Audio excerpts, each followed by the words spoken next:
Hello and welcome to BUA 337 Operations Management. The purpose of this video is to provide you a theoretical framework and background for Chapter 1, which is a broad introduction into operations management. It provides sort of the outline, if you will, of all the topics we'll go through as the semester progresses, and following along closely in this video and filling out the handout that's posted to Blackboard will provide a pretty sound foundation to move forward in this class. Basically, in this video, we're going to talk a little bit about each of these topics, starting out with why we care about operations management, what it is exactly, why is it in every single business core foundation in the country. We'll talk a little bit about Hard Rock Cafe and how they use operations management, and then how it is that organizations do all this operation stuff, how they create value with operations. Then a little bit about what exactly an operations manager might do, and then how those events of both the responsibilities of an operations manager and operations in general has evolved over time. And then we will talk in class about calculating single and multi-factor productivity as opposed to doing it here in this video. And then we'll finish the chapter with a little bit about the downside of productivity. We hear a lot about the upside, but we hear a little bit less about the downside. Operations management, as defined in this textbook, is this notion of creating value out of something. In many cases, it's producing something, but not always. Broadly, operations management might be defined as just this notion of transforming inputs into outputs. When we produce something, or the broad term production, it means that we're creating something, goods or services. But operations management then is the set of all the activities that create the value. Changing the product from a changing the product from a raw material to a finished product. So operations management essentially transforms inputs into outputs. So that's why I say that, it's basically this notion of transforming inputs into outputs. As you likely have learned, organizations create value through three essential business functions: marketing, finance and accounting, and then the third is operations. So we do this, organizations do this, to be able to create some sort of a product. There really isn't a business out there, or I would challenge you to find a business that doesn't do these three things. You have to have some sort of marketing to generate the demand. You have to have some way to keep track of stuff, accounting, and then in finance and get money and that sort of thing. And then you've got to create the product. So I would argue that operations is the most critical of the three business functions, but I suspect that if you spoke with Dr. Murden or Dr. Volmers, they would think that their own area is the most essential. So it sort of depends on your mindset. But each play a vital role in running an organization. That's what's important. So all business programs require operations management, but it's kind of interesting, I think, to ponder why that might be. And I think the biggest reason is that operations management is often the most costly part of a business. It is where the labor costs generally are. If you mess it up, you can upset a customer if you're in services, or you make the product wrong if you're in manufacturing. So understanding kind of the best practices out there in business is a really important thing for business students to learn. Operations is a very big part of our economy in our country, and knowing how goods are produced and how operations is related to strategic decisions is really, really important. So OM managers, they can create some huge economies of scales, efficiencies, increased productivity. They can really make life easier for the strategic planners in an organization. So because it's so large and costly, it's important. And so that's why all business schools require operations management. So with that, one might wonder, well, what is it exactly that an operations manager might do? So I have a list here, but it's really just anything, you know, from, I used to say, putting out fires to, you know, being concerned about product quality or how the raw materials are going to get from point A to point B. We call that supply chain. It could be improving the process, you know, it could be you know, looking at the space we have and redesigning it. It could be a focus more on sustainability and how do we do more with less, how do we get rid of waste, that sort of stuff. So I think it's a good idea to familiarize yourself with these terms and, you know, how that might impact an operations manager, but understand that this is not an all-inclusive list, and it could be many more things than this, and it's a really important part of any sort of business. Here on this next slide I have a an example, maybe it's a good idea, of a particular industry. This is in airlines, and how it is that they are organized to provide services to their customers. But you notice the purple part are all things that are in operations. So these would be some idea of things that would be operations jobs in an airline, running an airline. So you notice all of these are operations related, as well as reservation schedules and tariffs. All of that, even though these right here fall under marketing, they're still an operations function for an airline. So pretty expansive reach, that's for sure. So let's just talk a little bit about the history of operations management. Of course, it has come a long way, and I am no historian. Let's just begin by that. But it is important to understand that there were some events that occurred that really are, you know, milestones in operations management. So this photo you see in front of you here is a picture of the very early, not earliest, but early assembly line. So the notion of the assembly line meant that the product would move through the warehouse as opposed to the people moving through the warehouse, which seems elementary now, but at the time, I mean, it was huge. It was a huge discovery. And so you can see all the different people working here on the line. And then you can see that this evolved a little bit. And hopefully the picture will kind of come through here. I don't normally do this in front of my computer. And you can kind of see that things became a little bit more sophisticated here. So a few less people, actually a lot less people. You can see though that that wasn't exactly current times. And then nowadays you see a lot of machines on the floor. So all of these things have really impacted operations management, you know, in a lot of ways.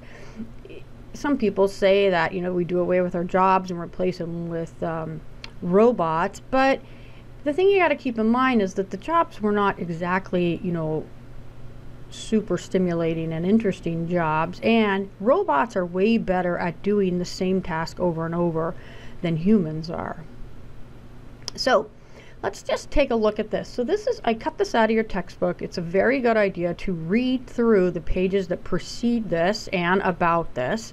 But here are some key, significant, if you will, events in operations management that you should definitely be familiar with. So basically, early on, we had the cost focus brought us things like labor specialization and standardized parts. So Eli Whitney is known for inventing the here is Eli Whitney. He is known for inventing the cotton gin. And with that, the big thing was he made all the cotton gins the same so we could transfer the parts from one to another. So all the cotton gins had the same, you know, basic pieces. So if some part of your cotton gin broke, you could reorder a piece.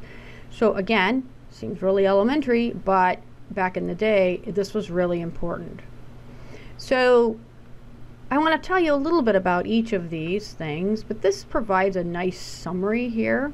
But now I'm going to go on and just tell you a little bit about each one of these things. So basically there are 4 key areas. There's cost focus, quality focus, customization, and globalization. And we're going to talk just a little bit about each one. So within cost focus, we have 3 major categories. Labor specialization, which meant that each person had a certain job. We didn't just all work on something, however, willy-nilly. Every person had a specific task that they did. This enabled them to get really good at their one particular task.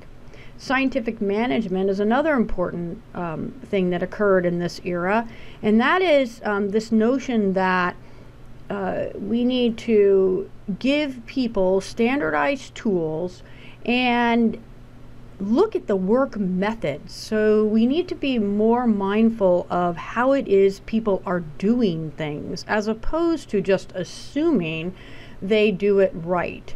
Now, we can apply this to lots of things, but this is something actually I've tried to apply in this class. It seemed that, students weren't really studying for the test the way I thought they ought to study, or the way I envisioned them studying. So then there was a big disconnect between what the output was. And so I've tried to be more specific and prescriptive about the methods. So that's kind of what scientific management is. It's this way of making tools available for everybody to have the same advantage. Scientific management, we say the father of scientific management is Taylor, Frederick Taylor, and he was all about this planning, scheduling, motion studies, and ergonomics. He felt that management needed to be resourceful and aggressive in improving work methods, that you couldn't just expect people to get better on their own. And then mass production. So one of the biggest things about mass production was the moving assembly line that I mentioned just a minute ago, and this enabled some sort of standardization for the parts that were created. Of course, Ford was the guy that started this, and it's kind of grown over time. And I would say Deming was another big contributor here, because he felt that management needed to be involved in mass production. So the second era that we care a lot about is this quality focus, and the quality era was 1980 to 1995. Basically, in this quality era, some things like just-in-time and total quality management and lean production, all of those things came in during this lean production era that we're talking about. Just-in-time relies on elements from all across the supply chain being there and prepared just in time. And total quality management means we're managing the whole process, and we want the whole thing to be quality, not just part, but the whole thing. And all too often with total quality management, we want to just fix this end part. We don't want to fix the whole process, and this can be really an issue. And then the other piece of this, broadly, we call a lot of this lean production, which means we are concerned about all different elements of the process. So our gym, I'm sure most of you have been to the rec center, the New Balance Rec Center. They say that this is a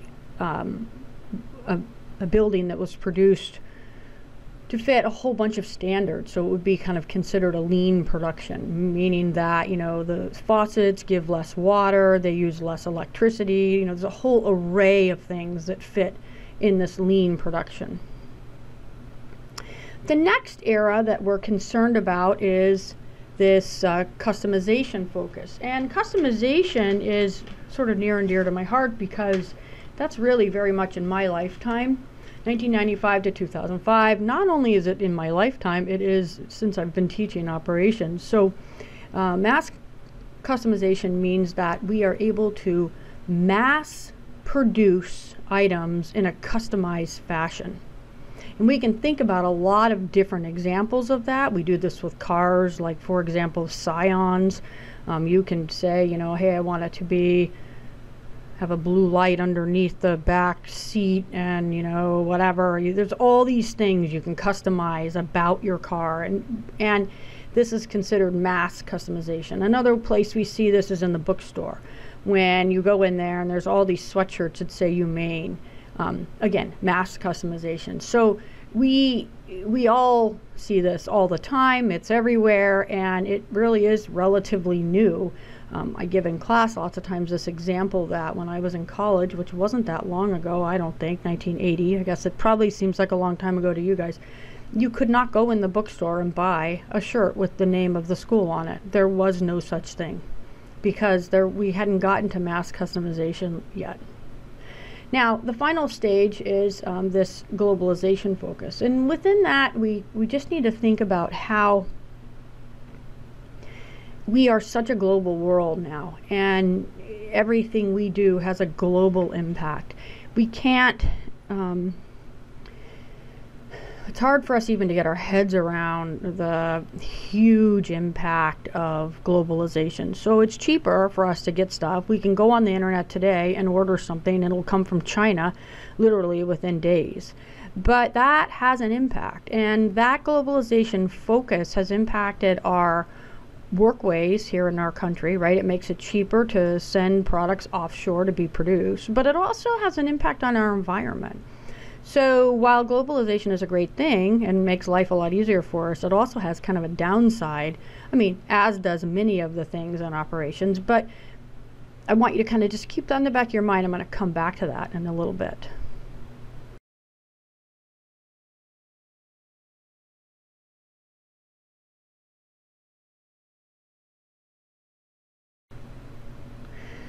So now let's talk a little bit about operations in the service sector. Most of you, it is likely that many of you will go into the service sector as opposed to the manufacturing sector, because many jobs are in the service sector, but also many jobs have a kind of a combination of goods and services. So we've seen a huge growth in services and hopefully in services pay, but in many cases the jobs are sort of bridge the gap, I guess, between both a service and a good. What I mean is this. If you look here at this chart I have, you can see automobile production, all with the same company, kind of goes all the way out to automobile sales. Computer production all the way out to sales. So this part over here, the green and blue, is more of a service, whereas over here we've got more of the production.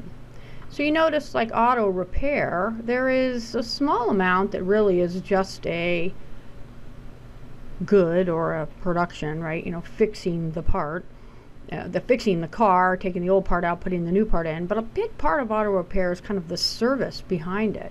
Same with the hospital, right? Because there is some amount of, you know, doing the surgical operation, but really a lot of it is the service that takes place afterwards. So we like to say that this combination of goods and services is on what's called a continuum. So we have the 100% product or manufacturing on this end, and then over here we've got 100% service. And rarely do we find that it is all one or the other. Take, for example, my job. I mean, it is mostly a service, but there is a piece of it where I have to produce something, right? You know, I have to make a video, or I have to make a lecture or a handout or that sort of thing. So again, combination, but more sorted for me on the service side. If on the other hand you were producing automobiles, well, of course, producing the product would be a little bit more heavily weighted. One way to look at it is to look at sort of the differences between the goods and the services. And in many cases, companies produce something sort of in between. But one thing about a good is, or some things about a good that we need to just know, is that it's a tangible product. It's something we can pick up and look at. It's easy to provide definitions of what it is. It's a consistent product. It always looks like this. It's primarily consumed separately from where it is produced, and we can look at it. It's inventoriable, and often we have very low customer interaction, right? We make the stuff somewhere and then it gets shipped off, and we don't ever see the people that are actually consuming it. A service, on the other hand, is kind of the opposite of all these things, right? We've got this intangible product, we have inconsistent product by definition, it is produced and consumed simultaneously. That's why it's so difficult to monitor the quality. You usually have a really unique knowledge base to produce your service, and of course we have a really high customer interaction. So again, very different set of priorities. Now here I have just sort of the development of manufacturing with respect to employment over time. So what this tells us is that these are the number of people employed over time, and then this is of course time. And you can see that in manufacturing it dips down, whereas in services, which is this red here, whereas productivity has really gone up. So what this illustrates is that it isn't so much that manufacturing jobs have gone away, because really they've kind of maintained a consistent line here. It's that we are infinitely more productive than we used to be. I mean, look down here, we were at 0 or 1, and now we're above 100 in terms of productivity, which is defined in a variety of ways, but we'll get into a little bit of that in class. But just to know that over time we are so much more productive than we used to be. I mean, I don't even know how many times more, right? From 115 here to roughly 0 or 1. Now, another thing that's interesting to look at is services versus manufacturing jobs. Okay, so like I said, the manufacturing's kind of maintained. I mean, I guess it looks like it drops off here. Services, on the other hand, they're really going up.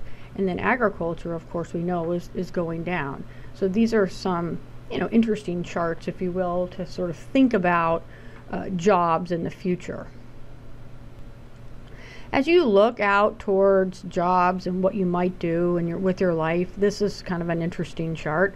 You can look at 85.9 or 86% of all jobs fall in this education, trade, utilities, professional services. You get the idea.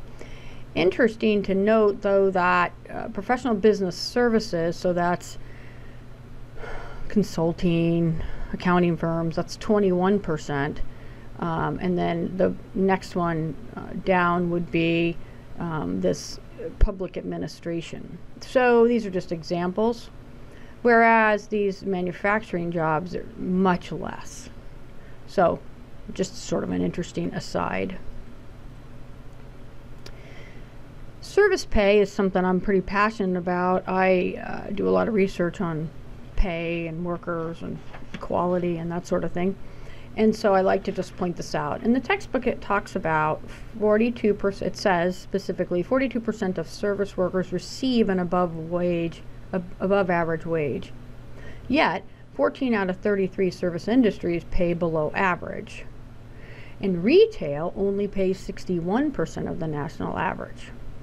And overall, the average wage is 96% of the average. So basically, the idea is that these numbers are pretty misleading, and that's because we're averaging a heart surgeon's pay with a daycare worker to get these numbers, these 42% and 96%. So you have to really be mindful of the notion that service jobs really don't pay very well compared to the manufacturing jobs, because we don't have the unions and that sort of thing. So I just like to tell you this stuff along with what the textbook tells you. So just keep that in mind. When we talk about productivity, we always think about these three variables. We've got labor, which contributes to about 10%. Annually. When we do a good job with labor, we can improve productivity by about 10%. Capital, or having nice facilities, that sort of thing, we can increase productivity by about 38%. But it's said that better management can increase productivity by 52%. So certainly that is an important fact, right, to kind of keep in mind that managers do matter, and motivating people and getting them to want to do the stuff is really important. So just always sort of keep that in the back of your mind. And then the last thing is homework. So I've given you a basic rundown of the theory of chapter 1. So what I'd like you to do is read chapter 1. If you don't have it because you haven't got your textbook yet, I have it posted to Blackboard, the whole chapter. Then I want you to read through the questions that I've asked in the handout and come up with some answers. And then, of course, read the syllabus, because although I did go over it in class, I want you to take a look at it. And then I want you to answer these discussion questions, 1, 2, 3, 6, 8, 10, 11, and 12. So when you come into class on Thursday, I'll have some clicker questions about these discussion questions. So you're going to want to bring those with you to class on Thursday and be ready to talk about them, as well as move on to the quantitative part for chapter 1. So I hope this video hasn't been too difficult to get through, and I look forward to seeing you in class on Thursday. Bye.